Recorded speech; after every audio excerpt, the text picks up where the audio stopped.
Kapitolyo magtukod og solid waste facility sa northern ug southern part sa Subo. Detalye sa report sa Ironato kini mga katropa pinagi sa pagpamati ni katropang Almi Mata. Live report.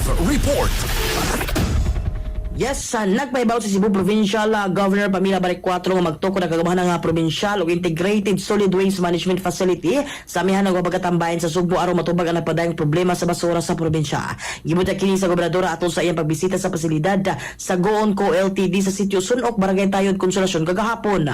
Matud ni Barek-4 dili problema ang lokasyon sa mga pasilidad apan papangita og pundo alang sa proyekto.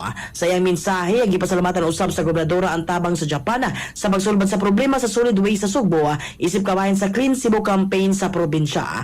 Ang planta sa Goon sa Konsolasyon usa ka Japanese recycling facility nga makaproseso og 50 hangtod 75 katoniladang waste plastic o papel matag adlaw og himuon kining fluff fuel usa ka environment friendly nga alternatibo sa coal nga gigamit sa mga cement manufacturer.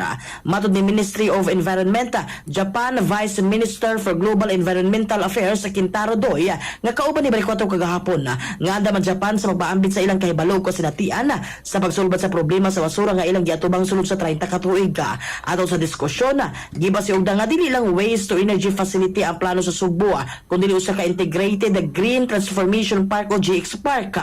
Gibay mausab ni Danao City Mayor Nito Durano nga matakbayan sa Danao nga moho sa GX Park alang sa amihan ng Sugbo pinagi sa paghatag og gabing minus usa ka hektaryang yuta alang sa proyekto. Samtang nagpadayon pa papangita og tukmang lokasyon alang sa pagkatang Sugbo sumala pa sa Provincial Planning and Development Office. Mga katropa, alang sa pagpahimsog sa panlawas, inamusan phone plus gold alang sa nagkaiusan Pilipino para sa Pilipinas. Kininyong katropa, Almi Mata, XFM News. XFM report. Cellphone Plus Gold, mapalit sa mga butika sa inyong lugar.